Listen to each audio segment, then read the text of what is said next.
Hey guys, welcome back to the channel. Today I'll be going over how to backtest a strategy. A basic summary is just buying the losers of the Dow Jones index and holding them for the next period. So I'll go over the strategy with you, but in the script you could choose the ETF you want instead of just focusing on the Dow Jones. And you can also choose the number of assets and the period. So you can rebalance daily, weekly, or monthly in this case. So here we have two scripts. This script will contain all the functions. Right now I only have two functions. The first one is to get the constituents of the ETF, and the second is to actually do the backtest and get the returns. But I will be building off of this script so that we can automate it. So whenever we source the script, it's going to require all these packages and also the functions within the script. But as I mentioned, we only have these two for now. So the first function we have is get constituents. We just pass in the ticker for the ETF and it'll pull all the current constituents for that ETF and their weights. But we only need the symbols in this case. And it'll pull from bar chart. And I'm not going to go over the details of this function. I actually have a separate video that goes into how this function works. But I will go over this function that will be doing the backtest.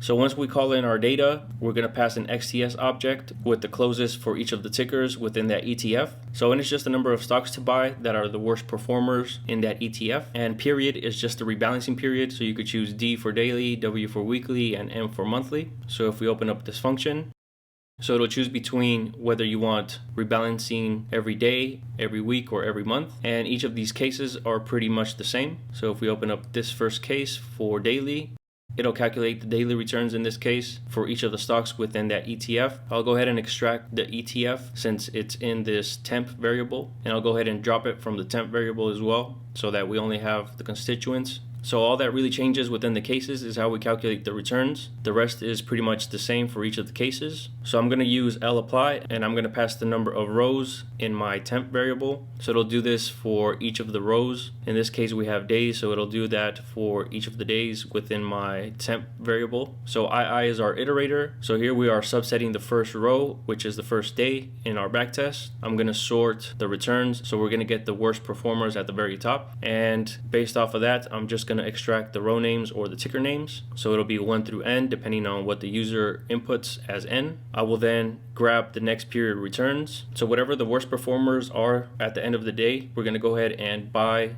N number of assets and hold them for the very next day. I'll go ahead and extract the next day returns for our benchmark or ETF as well. I'm going to extract the index. And for this strategy, I'm using row means, which implies that I am equally weighting each of the stocks I'm holding. And then finally, just return everything as a data frame. So I'm going to go ahead and cbind our index so that we know what day this is for, our symbols, the returns for holding these stocks the very next day, and also our ETF return. I'll do a bit of formatting of the column names. And then finally just return out. So remember, this iteration is just for the first day, so it'll loop through all of the days. So once this is done running, I'll go ahead and use rbind list so that we merge everything together. And then finally just return rets at the very end.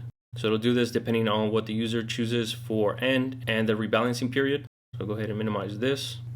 So if we go to our main script, here I'm just going to source the functions and require the packages. In this case, I'm just going to assign the ETF I want, which is the Dow Jones ETF. I'm going to go ahead and get the constituents. So if we open that up, so here we have our symbols, the symbol name or the company name, and the percentage weight, but I only want the symbol. So here I'm going to include our ETF name and all of the symbols within that ETF. And then I'll go ahead and get the data for all of these tickers. So here I'm just creating a new environment. I'm going to pass in the tickers, and I want data starting from November 30th, 2020. And I'm going to send all the data into this new environment called E. So after I pull in all the data, I'm going to use eApply to extract all the adjusted closes for each of the tickers and merge them all together into this variable called XTS. Then I'm going to go ahead and drop the dot adjusted for each of the column names so that I'm just left with the ticker names. So I'll go ahead and run this block. Alright, so once that's done running, I'm going to go ahead and use the function. And here I'm just passing our XTS object. The number of assets will be 4, and I'm going to do daily, weekly, and monthly. And I'm also going to pass in the ETF name. So here I'll run these 3 lines. And we're going to go ahead and take a look at the returns. Before I do that, I'll show you what the monthly data frame looks like. So depending on whether you choose weekly, daily, or monthly, you'll get a data frame that looks like this. So here we have our dates, the asset names or the ticker names, the returns for the strategy, and the actual ETF returns for that particular month or period. So one thing to point out is that the very last observation contains the tickers that performed the worst in the previous period. So these 4 tickers are actually the tickers that performed the worst in December. So right now we have a negative 1% return for these 4 tickers versus the ETF, which is relatively flat. So now we'll go ahead and plot the returns. So for each of the periods, I'll go ahead and extract the strategy returns and the ETF returns and convert that as an XTS object, and we'll use charts performance summary to go ahead and plot these. So let's take a look at the daily returns. All right, for the daily rebalancing, it looks like the ETF outperformed our strategy. So the strategy returned approximately 10% versus over 20% for the actual ETF. Now let's take a look at the weekly returns. All right, for the weekly rebalancing, it looks like our ETF still outperforms our strategy. However, we do see a slightly higher return for the weekly than the daily. And finally, let's take a look at the monthly rebalancing.